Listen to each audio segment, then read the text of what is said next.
Ang Ayala Land Incorporated, ang paunahing korporasyon na may-ari at nagpatayo ng Trinoma. Ang Ayala Land ay kilalang sangay ng pagpapaunlad ng ari-arian ng Ayala Corporation na isa sa pinakamatanda at pinakamalaking conglomerate sa bansa. Upang mapangasiwaan noon ang maayos ang operasyon ng mall, binuo ang North Triangle Depot Commercial Corporation o NTDCC. Noong simula, ang Ayala Land ay may hawak ng 49% ng share sa NTDCC, habang ang ibang bahagi ay pag-aari ng iba't ibang kasosyo sa konsorsyum tulad ng Anglo-Philippines Holdings Corporation, pati na rin ang Alante Realty and Development Corporation at DBH Incorporated. Noong Pebrero taong 2015, pinalawak pa ng Ayala Land ang interes nito sa pamamagitan ng pagbili sa mga shares ng mga minoryong kasosyo, dahilan upang umakyat ang kabuuang pagmamay-ari nito sa 73.24%. Ang hakbang na ito ay naging bahagi ng estratehiya ng kumpanya upang palakasin ang kanilang negosyo sa pagpapaupa ng mga komersyal na espasyo. Ang kasaysayan ng pagsisimula ng Trinoma ay mahigpit na nakatali sa pagtatayo ng mass transit system sa kahabaan ng EDSA noong huling bahagi ng dekada 90. Noong panahong iyon, ang pamahalaan ay nakipagtulungan sa isang pribadong konsorsyum, ang Metro Rail Transit Corporation o MRTC, upang itayo ang linya ng tren na kilala ngayon bilang MRT Line 3. Ang Ayala Land ay naging isa sa mga kasosyong kumpanya sa konsorsyum na ito. Bilang bahagi ng kasunduan sa pagtatayo ng sistema ng tren, nakuha ng konsorsyum ang karapatang paunlarin ng isang 20 hektaryang lupain sa North Triangle na gagamitin sana bilang pangunahing depot o garahe at kumpunihan ng mga tren. Nakita ng mga opisyal ng Ayala Land ang napakalaking potensyal ng lupain bilang isang sentrong komersyal dahil ito ay nasa tapat mismo ng SM City North EDSA, na noong panahong iyon ay nangunguna na sa industriya ng mga mall sa bansa. Upang maisakatuparan ng planong komersyal, gumawa ng hakbang ang mga inhinyero at arkitekto na ilagay ang depot ng tren sa ilalim ng lupa o underground upang ang ibabaw na bahagi ng lupa ay magamit para sa pagtatayo ng isang dambuhalang mall.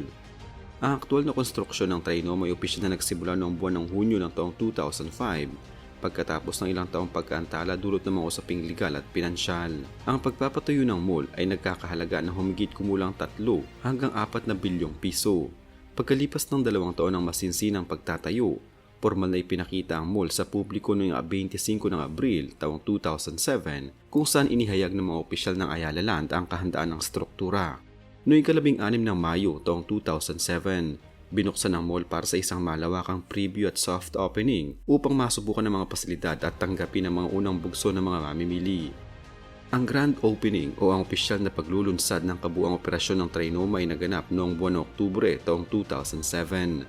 Sa pagbubukas na ito, ipinakita ng Ayala Land ang isang bagong konsepto ng mall na may kabuuang gross leasable area na umaabot sa 175,000 metro kwadrado na kinabibilangan ng landmark supermarket at department store bilang pangunahing anchor store. Bago pa man naitayo ang Trinoma, ang malawak na lupain ng North Triangle ay may magulo at kontrobersyal na kasaysayan. Noong mga dekada bago ang taong 2000, ang lugar na ito ay isang bakanteng pampublikong lupain na unti-unting pinamahayan ng libo-libong pamilya ng mga informal settlers o mga maralitang tagalungsod. Ang komunidad na ito ay naging isa sa mga pinakamalaking komunidad ng mga informal settlers sa lungsod ng Quezon, kung saan ang mga kabahayan ay gawa sa mga barong-barong at pansamantalang materyales. Ang pagkakaroon ng malaking populasyon ng mga naninirahan doon ng walang legal na titulo ay naging sanhi ng mahabang pakikipaglaban sa korte at sa mga lansangan. Noong ipinasa ng pamahalaan ang pamamahala ng lupa sa konsorsyum para sa MRT Line 3, naging malaking hamon ang demolisyon at relokasyon ng mga pamilyang naninirahan sa site. Ang proseso ng pagpapalis sa mga mamamayan ay binalot ng mga kilos protesta, mararahas na komprontasyon sa pagitan ng mga demolition team at mga residente, at mga akusasyon ng paglabag sa karapatang pantao. Ayon sa mga ulat ng mga lokal na pahayagan at mga dokumentaryo, maraming pamilyang napilitang lumipat sa mga malalayong relocation site sa mga lalawigan ng Bulacan at Rizal, na naging dahilan ng kawalan ng pangkabuhayan para sa marami sa kanila. Ang isyong ito ay naging mitya ng matinding debate ukol sa tunay na kahulugan ng pag-unlad at kung sino ang tunay na kikinabang nito.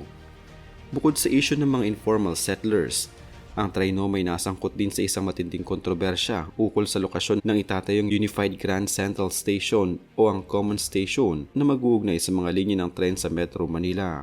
Noong taong 2009, ang SM Prime Holdings ay nakipagkasundo sa Light Rail Transit Authority o LRTA upang itayo ang common station sa tapat ng SM City North EDSA, kung saan nagbayad ang SM ng 200 milyong piso para sa rights ng istasyon.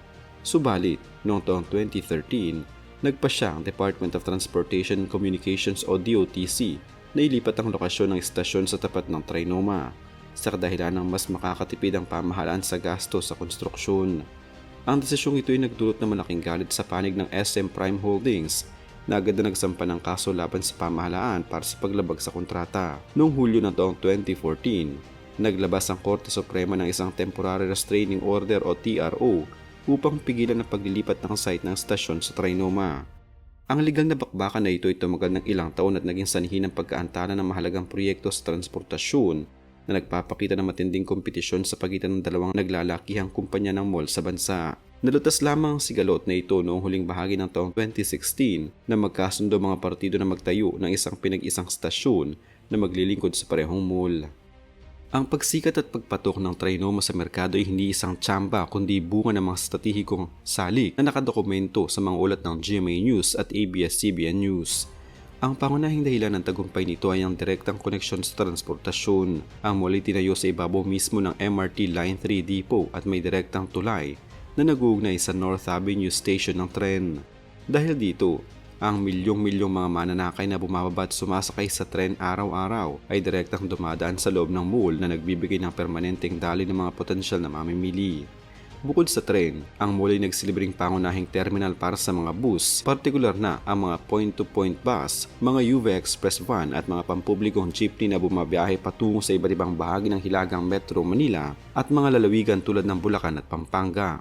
Ang ganitong antas na accessibility o kadalian ng pag-access ay naging napakalaking bentahe kumpara sa ibang mga establishmento. Ang isa pang salik sa pagpatok ng Trinoma ay ang kakaiba at makabagong arkitektura nito. Ayon sa mga pagsusuri ng mga eksperto sa urban design na nailathala sa mga lathalain tulad ng The Archie Experience, ang disenyo ng Trinoma ay nagbigay ng pansin sa kalikasan sa pamamagitan ng kanilang rooftop garden o mga nakalantad na hardin sa itas ng gusali. Ang konsepto ng hanging gardens na may mga totoong puno, malalawak na damuhan at mga nagkagandahang fountain ay nagbigay ng isang sariwa at nakaka-relax na kapaligiran na kakaiba sa tradisyonal na kahon na disenyo ng mga mall noong panahong iyon. Ang disenyong ito ay binuo upang umangkop sa tropical na klima ng Pilipinas kung saan ang mga mamimili ay maaaring maglakad sa bukas na espasyo habang nag-e-enjoy sa simoy ng hangin. Activity center nito ay naging sentro rin ng malalaking konsyerto, paglulunsad ng mga proyekto at mga kultural na palabas na naghatid ng libo-libong tao sa loob ng mall. Ang katangian ng tenant mix o ang uri ng mga tindahan sa loob ng Trinoma ay naging susi rin sa pag-akit ng iba't ibang uri ng mamimili.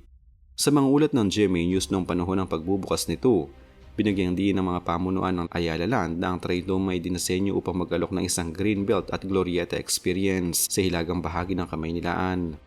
Gayunpaman, hindi nila kinalimutan ang pangmasang merkado sa pamamagitan ng paglalagay ng landmark department store at supermarket na kilala sa pagiging abot kaya at kumpleto. Ang pinakamahalagang bahagi ng kasalukuyang kalagayan ng Trinoma ay ang pagtatayo ng The Exchange at Trinoma, isang bagong retail at office wing na may lawak na 40,000 metro kwadrado sa bahagi ng North Avenue wing ng mall.